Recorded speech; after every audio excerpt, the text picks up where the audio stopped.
it summarises what money has been out of the business and when. As I say, most businesses do cash flow forecasting 12 months into the future, mainly because funding organisations want to see cash flow forecasts over a 12-month period. Remember, cash is not profit, and profit is not cash. Just because you've made a profit does not mean you've got the money in the bank. One, because customers might not have paid you. Two, because you might immediately have spent that money buying new material, or getting your hair done, or going to the Bahamas, who knows what.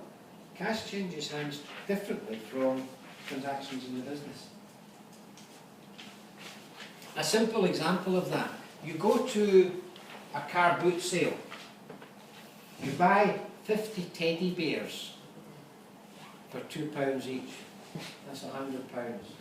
It costs you £10 to get into the car boot sale, so your expenses are £110. You sell 50 teddy bears for £5 each, £250.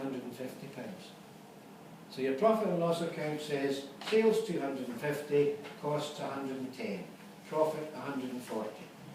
That will never ever change, that's in your records. You've made a profit of £140.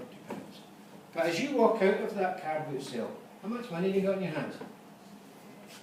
You sold 50 teddy bears for a £5 each, you've got £250. So you made a profit of 140, but you've actually got £250 to play with. And what do? You immediately go out and get your hair done, or you buy a new dress, or you go for a few drinks. You've spent £100 on it. You've only got 150 left. Profit is still 140. And then you fill your car with petrol. That's another 90 quid gone. You're left with 50 quid. One minute you get 250, the next minute you get 50. And the profit is still £140. That's never going to change. So cash and profit are not the same thing. Unless you deal totally exclusively in cash, the two will not be the same. So you've got to keep separate records. Remember, making a profit is nice, running out of money is fatal.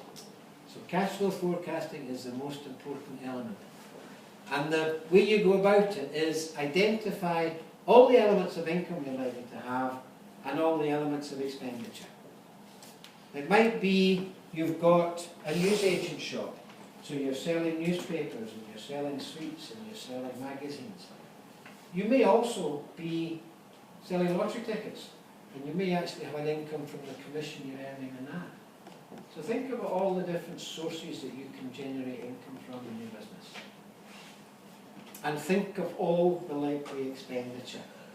As I said before, most of our clients forget some of the expenses. Business advisors will help you with this. But try and think of them all. And then don't just identify how much money is involved, identify the timing of when you will actually pay these things. Rent you will pay every month if you've got business premises. Business rates you will probably pay quarterly. They're expenses, but you've also probably got a deposit to pay to the landlord. The landlord will want 3 months deposit up front. That's not an expense, because you're going to get that back one day when the lease finishes. So it doesn't go into a profit and loss account at all, the deposit. But in terms of hard cash, you've got to find that money on day one to be able to pay that deposit. So timing is as important as amounts here. Identify the timing, realistic timing of when you're going to get money in and when money's going out. And then prepare a cash flow forecast, month by month, for 12 months into the future. How much are you starting with on day one? How much money do you actually expect to get into your bank in month one, and how much money do you expect to go out in month one? And therefore, how much are you going to be left with at the end of month one? And that becomes the opening balance of month two. And you do the same exercise month to month for 12 months. And you're looking at the bottom line. What's being carried forward each month? If that's positive, you're still in business. If that ever becomes negative, that's when you're likely to run out of money and close. But because it's into the future, it gives you warning. It gives you time to do something about it. Stage 4 says it's so important you get this right that you actually go back to stage one and you just double check everything. Have you thought of all the likely income? Have you thought of all the likely expenses? Are you being realistic in the amounts of money and the timing of when things will be paid? And then you update your cash flow every month forevermore. At the start, you've got 12 months of forecasts. At the end of month one, you've got real figures kicked in month one. And they won't be exactly the same as you forecast, which means the balance you're carrying forward will not be the same as you forecast, and that will have a knock-on effect. So at the end of month one, you put in real figures, and you notice the effect it's having on the other 11 months. And you look at what you forecast for these other 11 months to say, is that realistic based on what really happened in month one? There may be some expenses you forgot completely, and you have to revamp the whole thing. Or it may be your forecasts were completely wrong. It may be you forecast sales of £5,000 a month that's going to be paid to you. It may be some of your customers don't pay you in time, and you're only getting 3,000 in. Is it realistic to assume they're going to pay you 5,000 next month? It may be your sales forecasting was wrong. You'd forecast £5,000 a month and you only had sales of 2,000 in month one. If you've got 5,000 for the rest of the 11 months, is it reasonable to assume you're actually going to get that in based on what really happened in month one? So you revamp the figures each month, you review them and you change them as appropriate. And you look at the bottom line. And that's the important line. How much is likely to be in your bank at the end of the month? And if that's positive, you're still in business. If it's negative, you need to do something about it as quickly as possible. Here's an example of how we go about a cash flow. This is not a cash flow, this is trading expectations.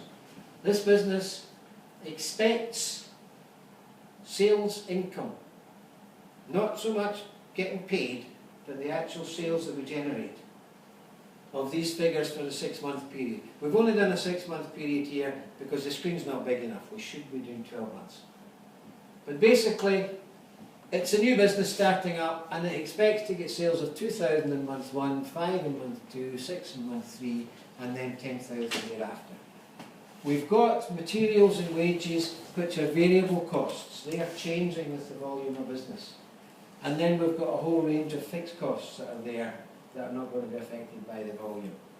And what we're basically saying is, in terms of profit and loss, in month 1 we've got sales of 2,000, we've got expenses of 1,500, we've made £500 profit.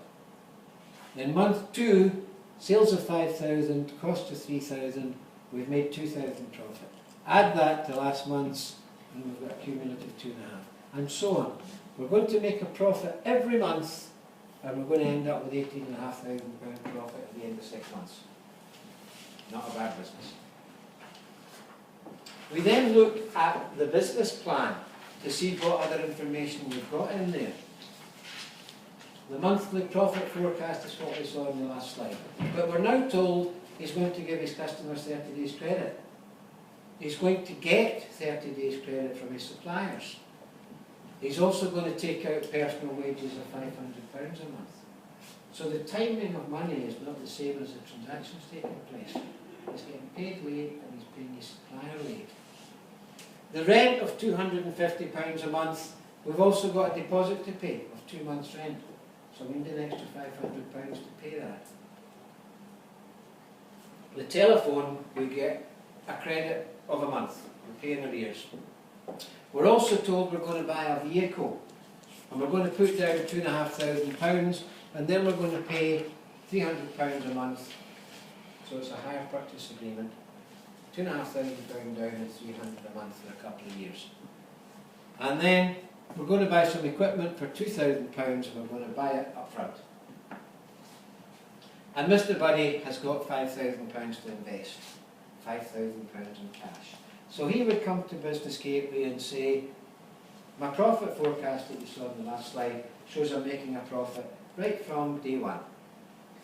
I need £4,500 to get my business up and running, and I've got 5,000. So I don't need any more money. And Business Gateway advisors would say, hang on a minute, pal, let's just put this into cash flow timing and and see what happens. And that's what happens. In month 1, he's had sales of 2,000, but he's giving his customers a month's credit. So the only money that's coming into the business in the first month is his own money. He's getting credit from his supplier, so he doesn't have to pay them. Wages. Employees want paid in time, don't they? You can't very well say to them, we'll pay you next month. So he's got to pay that. The rent, it's 250 a month, but he's got 500 deposit. He's got to put down, which he will get back one day. He's also got the 2,000 for the equipment and the 2,500 putting down on the vehicle. Telephone he gets credit for. Loan repayments on the loan he's got from the bank don't kick in until month 2. But if you look at that, the income in month 1, in actual terms of money going into the bank, is 5,000. Money going out is 6,450. He's run out of money at the end of month 1 and he's closed. He's got a very profitable idea. He's going to make profits every month. He's going to have £18,500 profit at the end of 6 months. No, he's not, because he's not going to last a month. He's run out of money. In month 2, it's even worse, because although he's had sales of 5,000, he's only getting paid for the previous month. And because he's had sales of 5,000, these have gone up as well, the materials. He's now got a negative £2,500 in the bank.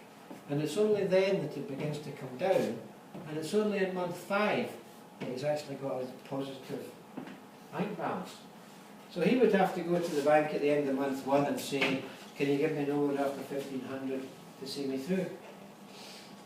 He might be lucky, they might say yes. But if they do say yes, he's going to have to go pleading again in month 2 and say, can you increase that to 2,500? And they would probably say, no, no chance, pal. But if he goes to them before he starts, and he shows them that, and he says, I've got a profitable business, it's going to make 18,500, but I need an overdraft facility of up to 2,500 for 4 months, and then I'll have it cleared. Much better chance. Actually, he wouldn't, because business advisors would say to him, you're not living in the real world, pal. The real business world doesn't operate as simply as that. Customers who account for 50% of your business, given 30 days to pay, will actually take 90 days to pay. Can any of you put your hands up and say you pay every single bill on time? Come on, anybody there? We delay things, don't we? We keep it in our bank as long as we can. Well, maybe not as long as we can. But in business, that's what happens. Businesses don't pay you unless you go around with a sledgehammer. No, that's not true. Unless you come to Business Gateway's Credit Control Workshop and find out how to do it properly. But a lot of customers are not going to pay you in time. So you've got to take that into account. 50%, given 30 days, will actually take 90 days. That's a proven fact. Also, suppliers are not going to give new businesses credit. They don't know you. Even if they know you personally, even if it's a relative, they probably won't give you credit because they don't know you as a tradesperson. So you're not going to get credit immediately when you start a business. So 1, we're telling them the money coming in is not going to be as fast as you expect it, and 2, you're not going to get credit from your supplier. Apart from that, we accept all your figures, we accept you're going to make £18,500 profit, but in terms of cash flow, we have to revamp these figures a wee bit. And that's what we would do. In month 1, the only money coming in is his own £5,000. He's not going to get credit from his supplier, so the money going out is 6,950. He'll have a negative 1,950, which will become the opening balance there. In month 2, he's not even going to get all the sales money from month 1, because half of them aren't going to pay up till there. So he's only got 1,000 coming in, and because he's busier, he's selling more, these costs are going up, these variable costs are going up. Nearly £2,000 overdrawn, almost £5,000 overdrawn, £6,500 overdrawn, £9,000 overdrawn. Only then does it start coming down.